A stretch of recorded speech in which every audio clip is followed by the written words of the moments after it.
In this video, we're going to dive into a projectile motion problem.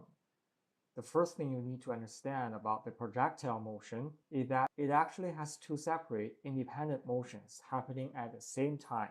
Then you've got the horizontal motion,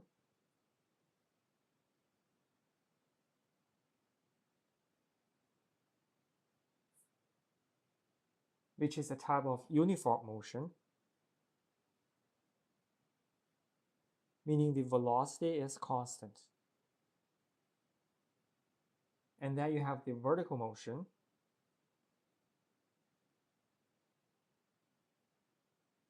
which is a classic free fall problem, where the object is constantly accelerating due to the gravity.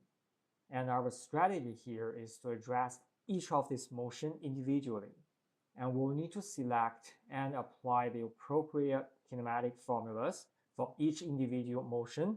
And by breaking it down this way, we can make a complex projectile motion problem much more manageable. Okay, so let's get started. First, let's draw a diagram to visualize what is happening. We have a volleyball being tossed. Let's say the window is right here, or the volleyball's initial position is here. The ball is thrown at 6 meters per second, and the direction is 32 degrees below the horizontal. To draw that, let's first make a horizontal line coming out from the window. Then we'll draw an arrow for the initial velocity. The length represents the speed of 6 meters per second and is pointing 32 degrees down from that horizontal line. So this is 32 degrees. So this is our initial velocity for the volleyball, Vi. So let's imagine what the volleyball's path will look like with this initial velocity. At the very beginning, the path would follow the direction of the initial velocity vector. Okay? But as soon as it leaves your hand, the force of gravity begins to act on it. Horizontally, nothing is pulling or pushing this ball, so it keeps going at a steady speed. But in the vertical direction, the gravity is constantly pulling it downward. This continuous downward pull causes the ball's path to bend into a smooth, downward curving arc. This is the shape we call a parabola, which is the signature shape of a projectile motion path. The problem also tells us it takes a volleyball 3.4 seconds to hit the ground. So delta t is 3.4 seconds. And our job is to figure out two things. First, we need to find the height of the window, which is basically the initial height of the ball. And second, we have to calculate the ball's velocity right when it hits the ground. Okay? As we've mentioned at the beginning, the key to solve a projectile motion problem is to break it down into two separate parts, the vertical and horizontal motions. Before we start working on those formulas, we need to set up a coordinate system first, which gives us an essential framework so we can turn this motion graph into a solvable algebraic problem. A common practice when setting up a coordinate system is to place the origin right at the initial position of the object, which is right here in our case. We'll make this horizontal line as the x-axis or the horizontal axis and draw a vertical line as our y-axis. Now let's define which way is the positive direction. The volleyball is moving to the right, so we'll make the right as the positive in x direction. For the vertical direction, since the ball is moving downward, it would be simpler to define down as the positive y direction. I know this is different from the typical math class where the up is positive for y direction, but in physics, this is completely fine. By doing this, both our initial velocity and acceleration will be positive values, and this can really help us avoid using negative signs later in our calculations. Now that we've set up the coordinate system, we can use the appropriate kinematic equations for each direction. To find the height of the window, we actually need to solve for the vertical displacement, delta d, which is from this initial height of the volleyball all the way to the ground. So this is the height of the window, or delta d. So let's start from the vertical direction and figure out what variables we already know. We know the initial velocity vi, which is 6 meter per second, but this is a two-dimensional vector. It's neither along the horizontal axis nor the vertical axis. To work on the vertical motion, we need to find the vertical component of this initial velocity. To do this, we need a right-angle triangle, where the vi should be the hypotenuse. From the tip of the vector, we draw a vertical line up to the horizontal line. So this is the right-angled triangle. This horizontal line is the x component. Let's call it VIX. And this vertical line is the y component, VIY. Right? So we know that VI, this vector, is the addition of VIX, this x component, plus the VIY component. So this is the addition of the vectors. So we know this angle is 32 degrees, then we can calculate the vertical component using basic trigonometry. We know the sine of an angle is the opposite side divided by the hypotenuse. In this case, we have sine 32 degrees. The opposite side is VIY divided by the hypotenuse, VI. So to solve for VI, we can rearrange this equation. We have VIY equals to VI times sine 32 degrees. We know VI is 6 meter per second. Sine 32 degrees is 0.53. So eventually we have the vertical component of the initial velocity is 3.18 meter per second. Now, what other variables do we know in this vertical direction? Right, so we know the acceleration due to gravity, g, is 9.8 meter per second squared. And also we know that the delta t is 3.4 seconds. Now let's look at our kinematic equation toolbox to see which equation we can use to find the displacement or the height of the window. And this third equation looks perfect to me. It uses the initial speed, the time, the acceleration, and the time again to calculate the displacement. All these variables are known to us.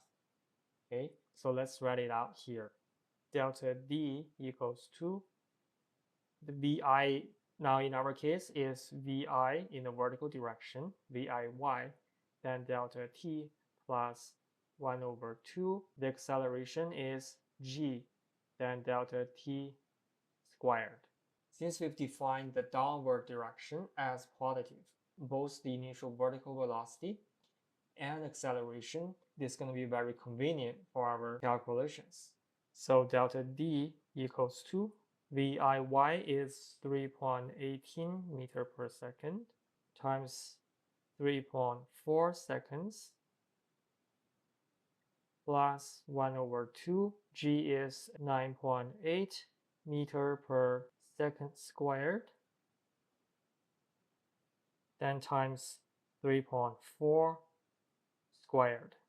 So delta D is approximately 67.5 meters. Now we've got the answer for the first part of the problem. The height of the window is 67.5 meters. And now let's move on to the second part and find the final velocity of the volleyball when it hits the ground. Let's start by drawing the final velocity on our diagram. We know that an object's velocity at any given moment is always a tangent to its path of motion at that specific point. For our problem, the final velocity vector will be a line tangent to the volleyball's path right as it hits the ground, right? So this right line is the path, and at this point, we draw a tangent line. And this is our final velocity vector, Vf. And similar to our initial velocity vector, we can see that this final velocity is also a two-dimensional vector. And before we can find its lengths, we need to calculate its horizontal and vertical components. We can combine these two components later To do this, we'll have to make a right angle triangle again. And this arrow pointing to the red is the horizontal component, VFX. And this arrow pointing down is the vertical component, VFY. The final velocity can be viewed as the combination of these two components. So VF is the sum or addition of VFX plus VFY. Since we've been dealing with the vertical direction, let's continue working on this direction and find VFY first.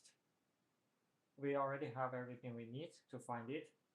We have the initial velocity in y direction, we have the acceleration, and we have the time. And this second equation looks very straightforward. It uses this initial velocity, the acceleration, and time to calculate the final velocity, right?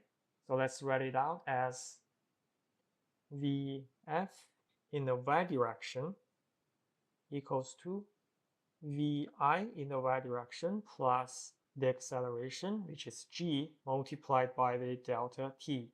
Now let's plug in the values. Vfy equals to Viy is 3.18 meter per second plus gravity is 9.8 meter per second squared, and times delta t is 3.4 seconds. And this gives us the Vfy equals to 36.5 meter per second. Now let's move on to the horizontal direction. In projectile motion, we have mentioned that the horizontal motion is a uniform motion, which means the speed in this direction doesn't change. So it means the horizontal component of the final velocity, Vfx, equals to the horizontal component of the initial velocity, Vix.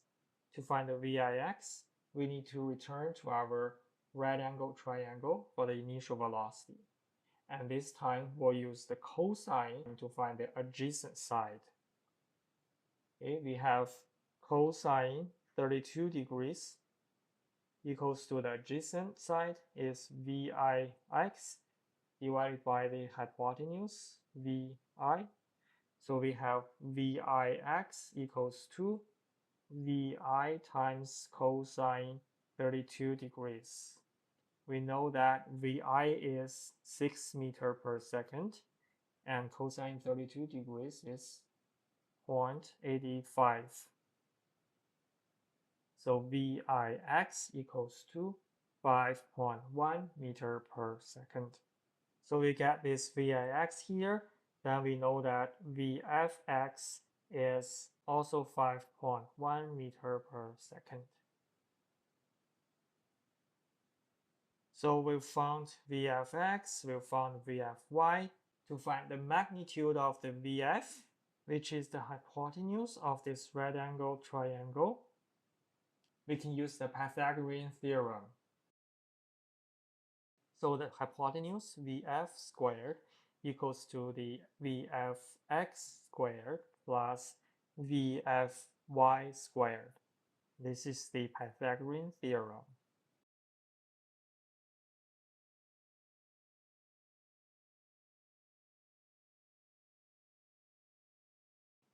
Then we have Vf is the root of this Vfx squared plus Vfy squared.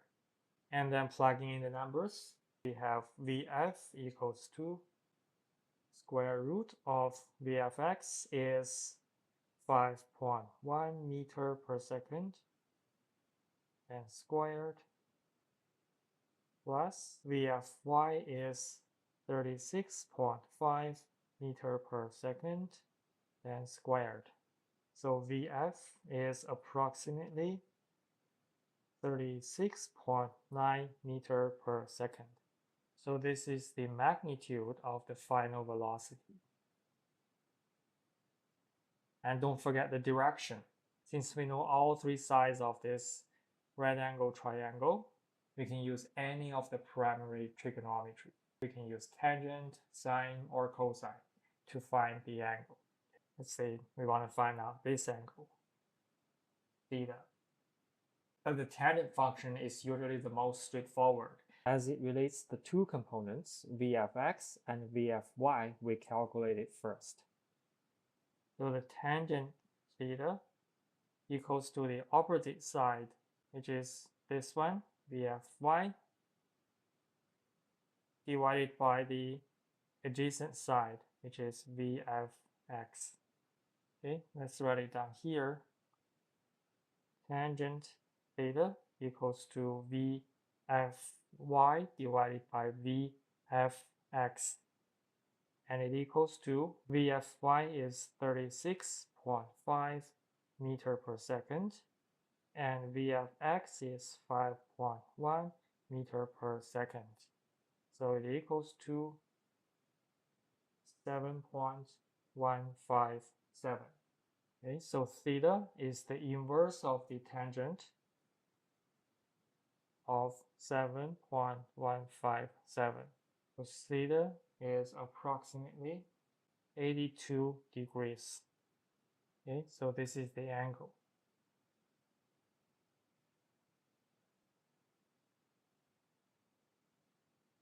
Therefore, the final velocity Vf is 36.9 meter per second at an angle of 82 degrees below the horizontal. And I hope this video was helpful in explaining how to solve projectile motion problems. Please subscribe for more physics tutorial videos.